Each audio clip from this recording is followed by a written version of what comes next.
ওনার পিতা ৭২ সনে একটা চুক্তি করেছেন ২৫ বছরের গোলামি চুক্তি। এখন আবার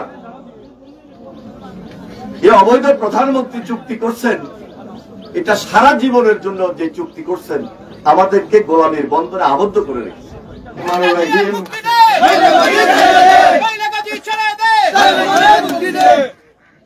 দক্ষিণ সুরমা উপজেলার দাউদপুর ইউনিয়ন এই বন্যা কবলিত এলাকায় আমরা বিএনপির একটি প্রতিনিধি দল আমাদের ভারপ্রাপ্ত চেয়ারম্যান জনাব তারেক রহমানের নির্দেশে সরজমিনে দেখার জন্য আপনাদের মাঝে উপস্থিত হয়েছি।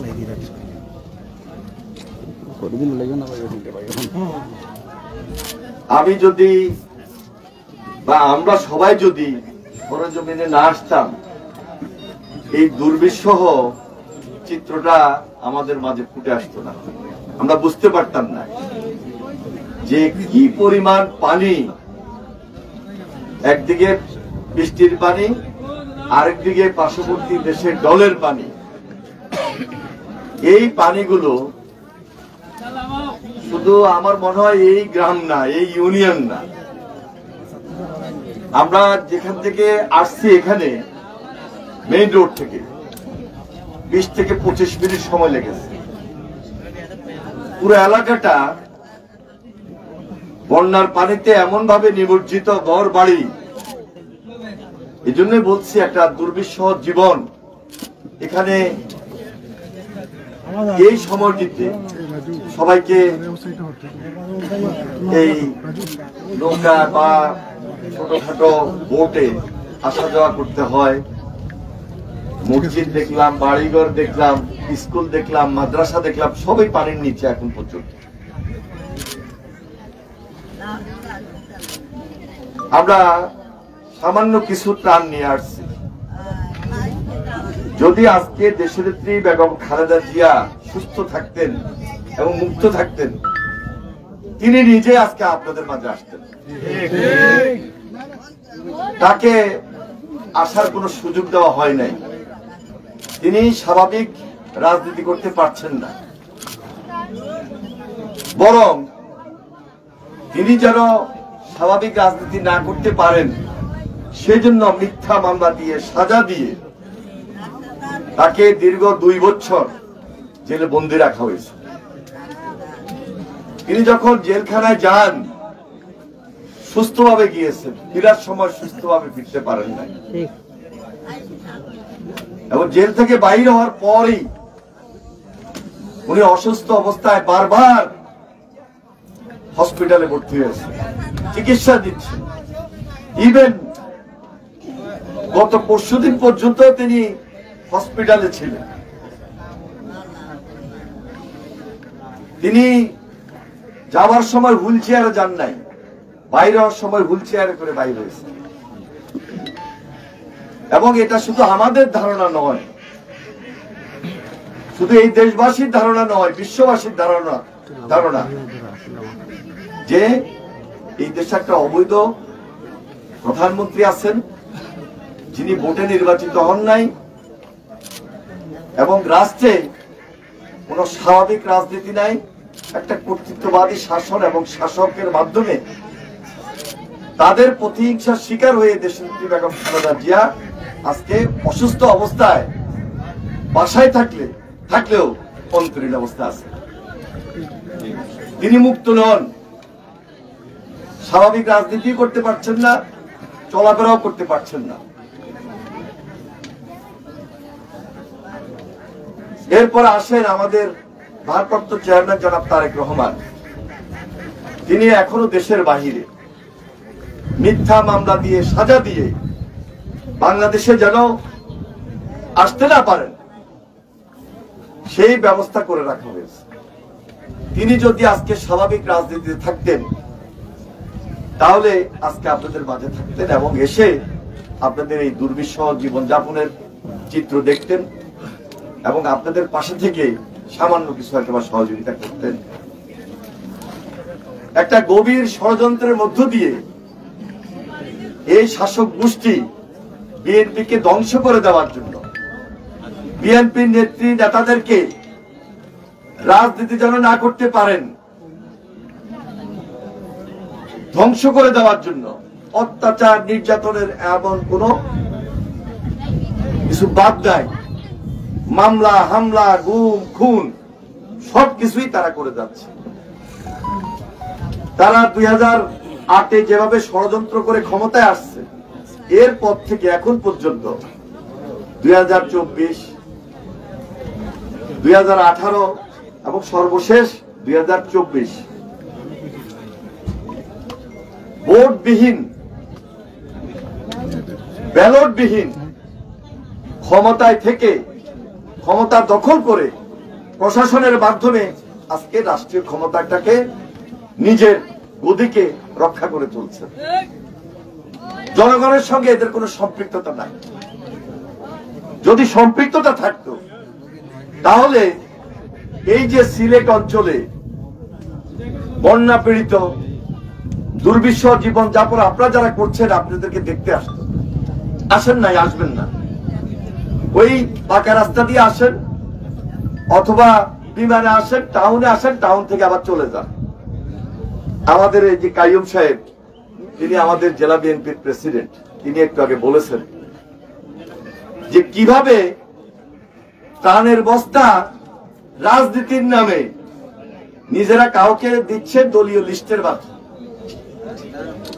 নিজেরা যে উদ্যোগ গ্রহণ করে মানুষের পাশে আসবে সেই কাজটি তারা করেন না এবং করবেন না। এরা বাংলাদেশকে লুটেরা রাষ্ট্রে বানিয়েছে, বাংলাদেশকে মাফিয়া রাষ্ট্রে বানিয়েছে। কারণ আজকে দুর্নীতি দুঃশাসনের মধ্য দিয়ে টাকা পাচার করে, আমার আপনার টাকা পাচার করে আজকে তারা এই ক্ষমতাটাকে পাকাপোক্ত করে রেখেছে। আজকে যদি দেশনেত্রী বেগম খালেদা জিয়া মুক্ত থাকতেন, সুস্থ থাকতেন, তারেক রহমান যদি স্বাভাবিক জীবন যাপন করে স্বাভাবিক রাজনীতি করতে পারতেন, তাহলে এখানে আসতেন। এরপরও তারেক রহমান সাহেব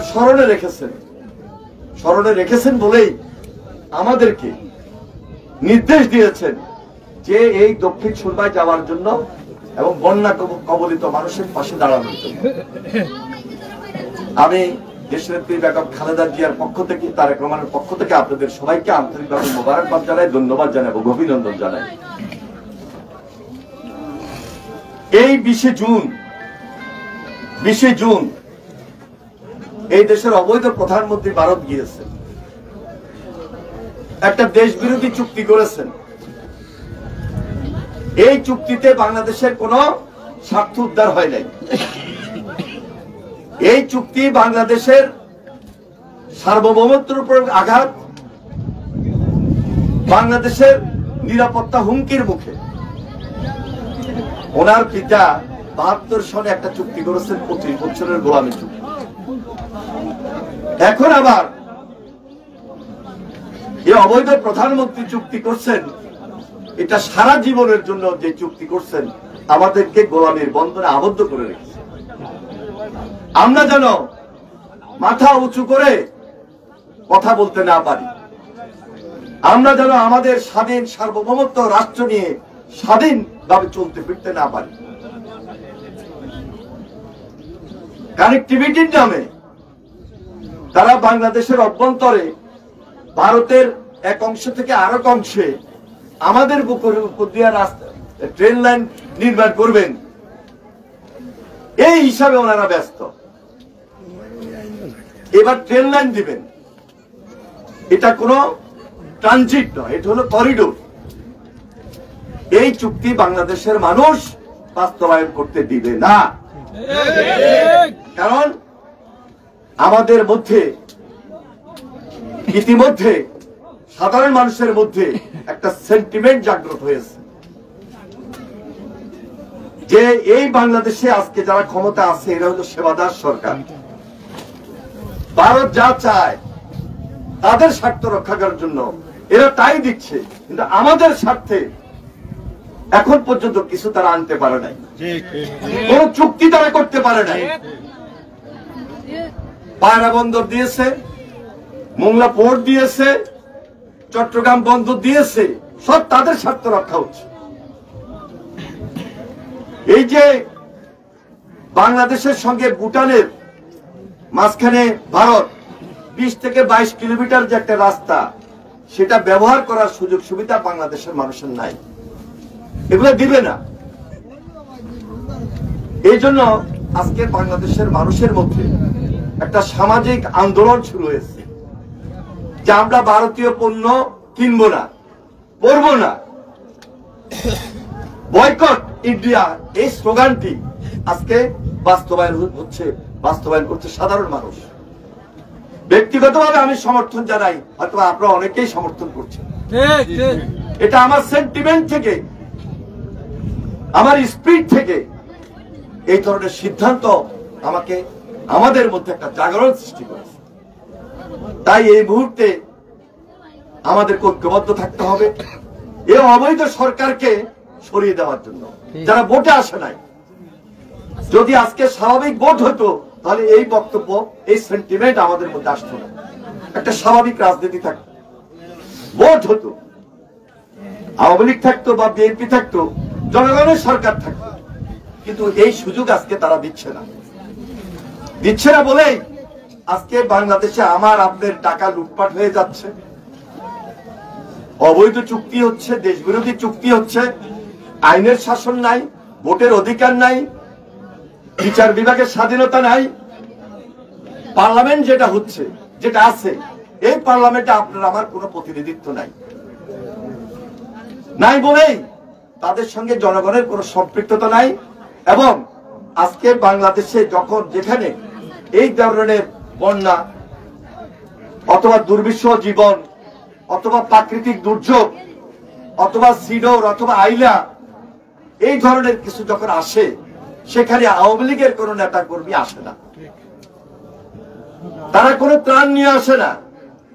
কিন্তু ইনশাল্লাহ আজকে আমরা দেশনেত্রী বেগম খালেদা জিয়ার নির্দেশে, তারেক রহমানের নির্দেশে, এই যে নেতৃবৃন্দ আমার সঙ্গে যারা আসছেন, সবাই আপনাদের মাঝে এসেছি তারেক রহমানের সালাম নিয়ে এবং বিএনপির পক্ষ থেকে সামান্য কিছু সাহায্য সহযোগিতা নিয়ে। আমরা জানি এটা কোনো ব্যাপক কিছু হবে না, তারপরও আপনারা কিভাবে আসছেন, কেমনে আসেন, ভবিষ্যতে আমাদের পরিকল্পনা কি, সেটার জন্য আমরা আজকে এখানে উপস্থিত হয়েছি। এখানে আমার সঙ্গে আমাদের সাংগঠনিক সম্পাদক জি.কে. ঘোষ, সাবেক ছাত্রনেতা, তিনি উপস্থিত হয়েছেন। এখানে আমার সঙ্গে উপস্থিত হয়েছেন কলিমউদ্দিন মিলন, পার্শ্ববর্তী সুনামগঞ্জ জেলা বিএনপির সভাপতি। এখানে আমার সঙ্গে মিজানুর রহমান চৌধুরী, তিনি চাতকের আমাদের উপজেলা চেয়ারম্যান ছিলেন, বিএনপির নেতা, তিনি উপস্থিত হয়েছেন। ডাক্তার শাহরিয়ার সাহেব আমাদের মহানগর বিএনপির একসময় প্রেসিডেন্ট ছিলেন, তিনি উপস্থিত হয়েছেন। আমাদের মহানগর বিএনপির সাধারণ সম্পাদক এমদাদ চৌধুরী, তিনি উপস্থিত হয়েছেন। আমাদের জেলা বিএনপির সাধারণ সম্পাদক, সাবেক ছাত্রনেতা, আমার সঙ্গে এরা রাজনীতি করেছে, ইমরান, সে উপস্থিত হয়েছে। তাছাড়া আপনারা এই এলাকার অনেক নেতৃবৃন্দ আছেন, বিশেষ করে এই যে উপজেলার সেক্রেটারি কোহিনুর আহমদ, আমি যতটুকু খোঁজখবর পাইছি, তার আশা, তার পরিকল্পনা, অক্লান্ত পরিশ্রম সেই দলের জন্য করেন এবং এই প্রোগ্রাম উপলক্ষ করেছে। আমি তার সঙ্গে যারা কাজ করেছেন, ইউনিয়নের নেতৃবৃন্দ, এই এলাকার নেতৃবৃন্দ, আপনাদের সবাইকে আমাদের দলের পক্ষ থেকে আন্তরিকভাবে মোবারকবাদ জানাই, অভিনন্দন জানাই, ধন্যবাদ। তাছাড়া আমাদের বিএনপির সঙ্গে আমাদের অঙ্গ সংগঠনের অনেক নেতৃবৃন্দ আমাদের সঙ্গে এসেছে, জেলার নেতৃবৃন্দ, মহানগরের নেতৃবৃন্দ। এই জন্য কথা আর বেশি বলছি না। নামাজের সময় শুক্রবার আমাদের আরো 2টা প্রোগ্রাম আছে, আমরা সেখানে যাব। আমাদের এরপরে উত্তর সুরমা এবং কোম্পানিগঞ্জ 2টা প্রোগ্রাম আছে। আমরা সামান্য পরিমাণ এই ত্রাণ নিয়ে আপনাদের পাশে এসেছি। আমাদের দেওয়াটা সামান্য হতে পারে, কিন্তু আমাদের মনটা অনেক বড়।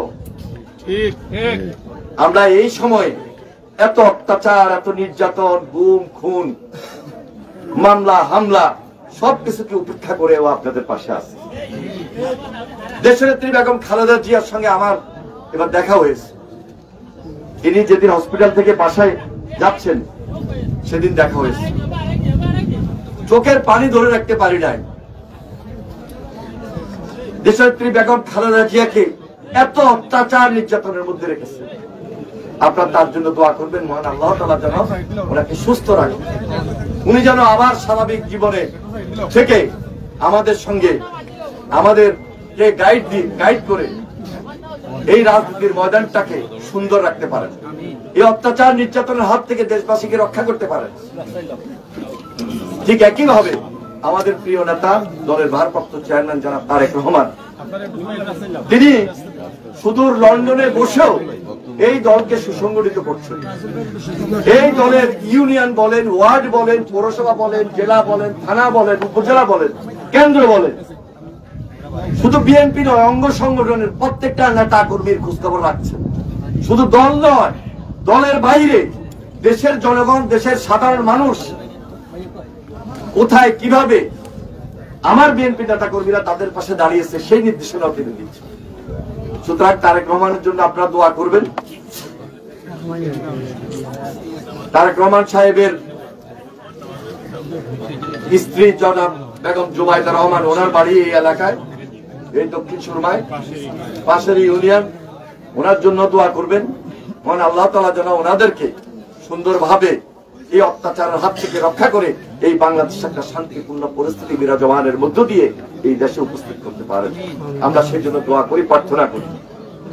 এই বাংলাদেশ যেন একটা শান্তিপূর্ণ স্বাভাবিক রাজনৈতিক পরিবেশ খুব শীঘ্রই তৈরি হয়, সেজন্য আমাদের আন্দোলন